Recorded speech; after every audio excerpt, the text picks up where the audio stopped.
Hey, what's going on, guys? TalkNorwichCity here, back for another video. I hope you guys are doing fantastically well. A massive thank you to Ladbrokes for making this video possible.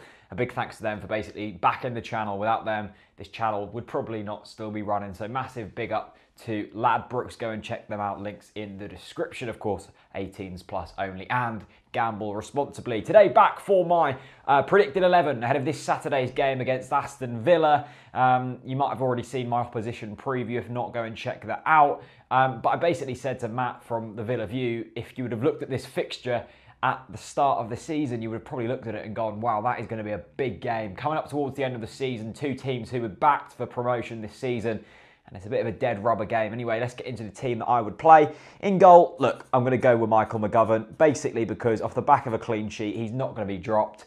I know he didn't really have many saves to make, but at the same time, it would be very harsh to drop a goalkeeper off the back of a clean sheet. At the same time, I don't think he's our number one. I think John Ruddy is a little bit better. I don't think either are perfect, but look, McGovern gets in goal for me. Of course, Mitchell Dykes suspended still, which is a real big miss, and it would have been nice to just have him from now until the end of the season, because he's probably not going to be here next year. So in at left back, rhythm is a dancer. Whittaker is the answer. Stevie Witts goes in there, a player who I don't think will be here again next season. And I guess a player we just have to kind of respect, I think is the best word. He's had a hell of a lot of stick in his Norwich City career. Sometimes rightfully, sometimes wrongly. I don't think he's probably as bad as me and a lot of people make out. He goes in at left back. He's filled in fairly well when he's needed to this season. My centre-back pairing, once again, I'm not going to change the ones I've picked in previous games. Tim Close next to Russell Martin. I think that although we've shipped a hell of a lot of goals this season and it's been far from perfect, these are the best of a bad bunch, pretty much. I think Tim Close is a good footballer. I think he's certainly had rough patches this season that we hadn't really seen from him before. And I don't think Russell Martin's a great centre-back either. But at the same time, they're better than Basong and Bennett. I think it's just the most, the best of a bad pairing, to be honest. Look, we've shipped a hell of a lot of goals this season. But we've also scored nearly 30 more goals than Aston Villa, so hopefully our attacking threat can make up for our defensive frailties at times.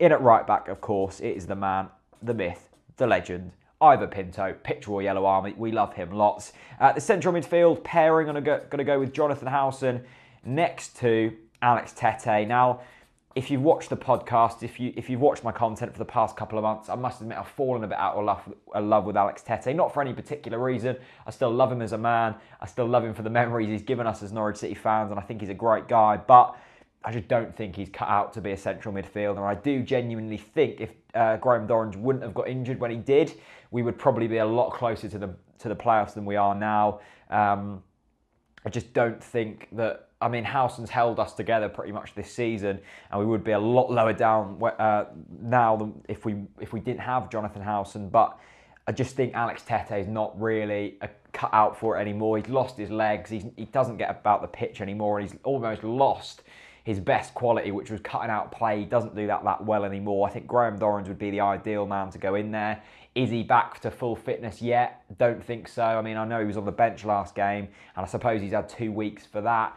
If Dorrans is fully fit, I'd definitely chuck him in. But I guess Tete's the man. You don't want to risk Dorrans really now. There's no point with not much to play for. Out on the left-hand side, I'm going to go with Alex Pritchard, a player who has impressed me all season when he's played, and I think it's criminal that he hasn't got into the side more. In the right wing, I'm actually going to go with Yannick Wildschut. Now, I've changed the formation up a little bit.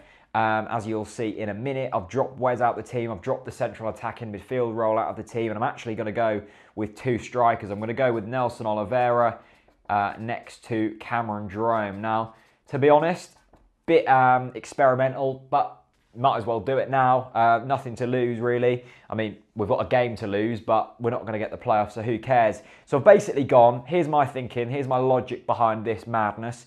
Yannick Wildschut out on the right, powerful player, very physical, probably will deal with Aston Villa's prowess a bit better than Jacob Murphy. Murphy deserves a rest. He's been playing international football as well. Pritchard out on the left, bit more of that technical kind of calibre to break Aston Villa down.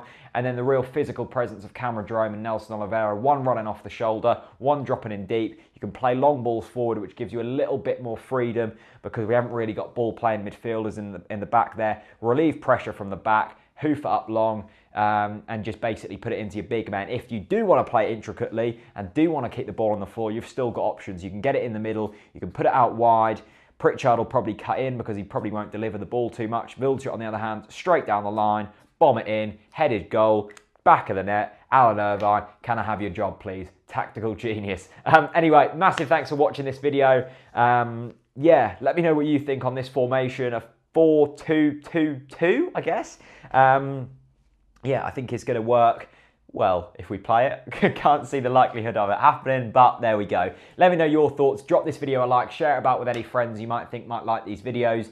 Aston Villa fans, maybe even Norwich fans. That would probably be the more logical decision or the logical person to share it with. Also, stickers on sale, links in the description. Thanks very much for watching.